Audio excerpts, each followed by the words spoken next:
Niech będzie pochwalony Jezus Chrystus i Maryja zawsze dziewica. Kochani widzowie, dziś zapraszamy do wysłuchania orędzia Jezusa Chrystusa, przekazanego do mistyczki Anny, na czasy ostateczne. Serdecznie zapraszamy do wysłuchania całości przekazu.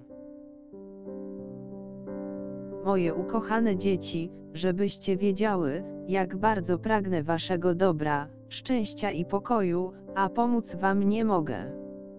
Pytasz dlaczego? Bo brakuje waszego pragnienia i otwartości serca. Nie brakuje wam czasu, ale miłości do mnie, uczęszczacie na niedzielne msze święte, modlicie się, a pomimo to mnożycie sobie bożków pełniąc swoją wolę. Brakuje wam chęci do pracy nad własnym sumieniem, aby zaprzeć się siebie i wykorzeniać własne wady. Brakuje też odwagi do opowiedzenia się za prawdą, doświadczenia o mnie przed ludźmi. Wyznajecie wiarę wargami. Poza Kościołem stajecie się anonimowi. Wybieracie wygodną drogę, a ja oczekuję, abyście się stali moimi świadkami. Wielki czas już nadszedł, aby uczniowie stali się apostołami i głosili moją naukę. Bardzo wielu z tych, co są poza Kościołem z własnej, ale często nie ze swojej winy, czekają na wasze świadectwa. Szukają prawdy, ale brakuje im odwagi do przekroczenia progu Kościoła. Moje dzieci modlą się wargami, zamknięte w domach, za drzwiami Kościoła, a życiem przeczą Ewangelii i dekalogowi. Owocem tego są rozłamy i podziały. W rodzinach dochodzi do całkowitego zaniku więzów rodzinnych. Każdy żyje według swojego egoizmu.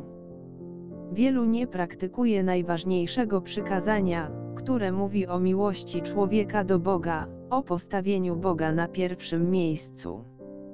A tak się nie dzieje. Europa stawia na pierwszym miejscu pieniądz i prawo, które nie służy człowiekowi a niszczy. Pycha przesłania miłość do bliźniego. W kontaktach z bliźnim zbyt często upajacie się waszą wyniosłością, zupełnie nieuzasadnioną. Zapominacie jakże często, że wszystko dobro, które jest w was otrzymaliście darmo, i jutro może być wam zabrane. Pozamykaliście serca tak szczelnie, że patrząc nie dostrzegacie, kim naprawdę jesteście przed Bogiem. O, jakże często jest to smutny obraz duszy ludzkiej. Zamknięci na dary Ducha Świętego, oporni w wypełnianiu woli Ojca. Lękliwi w publicznym wyznawaniu wiary, leniwi na modlitwie, pędzący w przeciwnym kierunku rozmijacie się nie dostrzegając drugiego człowieka, tracąc cenne łaski. Stale szukacie swojego, nie liczycie się z moim. Mówicie, że jesteście chrześcijanami, a ja wam powiadam, nie macie zdrowego kontaktu z Bogiem, zdrowego kontaktu z bliźnimi. Dlaczego? Bo nie sięgacie po Ewangelię. Nie żyjecie moim słowem. To prawda, że wymaga to pewnej dyscypliny, a ludzkość nie chce podporządkować się mądrości Bożej, bo to kosztuje wiele czasu oraz wyrzeczeń, ale jakże wspaniałe owoce przynosi. Wolność, którą źle pojmuje człowiek, jest niewolą, pułapką szatana. Owocem waszej wolności jest wyniosłość jednych nad drugimi. Chęć panowania to już nie choroba pojedynczego człowieka. To już jest epidemia, którą można zniszczyć jedynie nie przez nauczanie drugiego, ale pracą nad własnym charakterem, własnymi słabościami. Człowiek wyniosły ma zawsze najlepsze zdanie o sobie, a drugiego poniża. Bóg brzydzi się taką cechą. Jest to wielki grzech, który niszczy miłość pomiędzy ludźmi. A wy macie sobie służyć nawzajem. Widzicie, dzieci, że źle dzieje się w waszych rodzinach, w całej Europie, w Kościele chrześcijan. Słaby duch, słabe ciało. Wasz przeciwnik bazuje na tych słabościach, czyniąc was niewolnikami. Z coraz większą siłą rozlewa się zło w całej Europie. Niezauważalnie zanika dobro. Może dojść do tego, że moje dzieci przestaną już odróżniać dobro od zła. Niewolnik nie może głośno wyrażać swojej opinii. Dzieci, wołam do was. Póki czas, póki jeszcze macie siły, póki wam jeszcze na to pozwalają, korzystajcie z potężnego oręża waszej wiary. Mówicie, że modlicie się, a ja wam mówię, źle się modlicie. Wasze serca są pełne nienawiści do brata i siostry. Wzajemnie się ranicie, atakujecie. I to jest ta wyniosłość jednych nad drugimi. Czy taka modlitwa może być miła Ojcu, Synowi, który z miłości do was zamknął się w tabernakulum, Duchowi Świętemu, który do was mówi, Trójcy Przenajświętszej, która jest samą dobrocią i miłością? Nie dacie sami rady uwolnić się z samouwielbienia. Nie dziwcie się, że jesteście poniżani, lekceważeni, bo sami poniżacie i lekceważycie. To, co dajecie, wraca do was.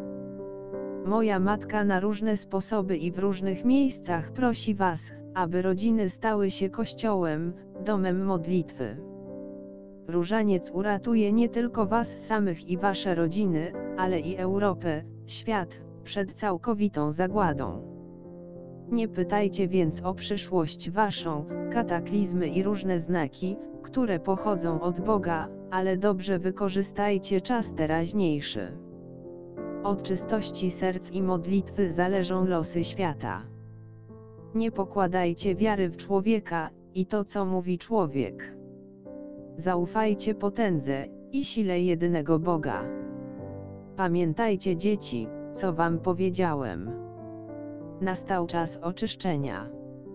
Zachodzi ogromna walka między dobrem a złem. Zły duch bez większego wysiłku wychwytuje słabe dusze i zniewala do tego stopnia, że nie są już w stanie uwolnić się z jego sideł. Potrzebuje ofiar czystych serc.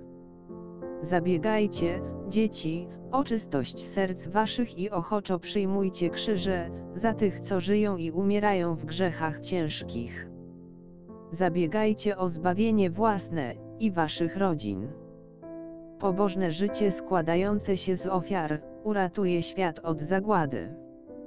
Niewielcy tego świata, ale malutcy, cisi, chorzy, cierpiący, miłujący prawdziwie Boga mogą uratować świat od zagłady.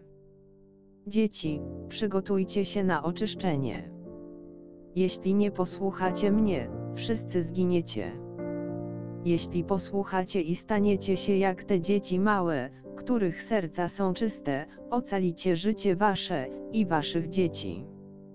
Cywilizacja, postęp w nauce i w technice jest darem Boga dla ludzkości, po to, aby służyć Bogu i sobie nawzajem, aby dzielić się dobrem, nie pobierając za to dóbr materialnych. Wszelkie dobro zostaje dane człowiekowi darmo. Nie pozwólcie, aby cywilizacja XXI wieku skazała ludzkość na zagładę. I tak jak w potopie uratuje tylko niewielu, aby powstał nowy świat, nowy człowiek, nowa cywilizacja. I choć tak ma stać się, to zabiegajcie o to, abyście mogli się odnaleźć w tym nowym świecie według zamierzeń Boga.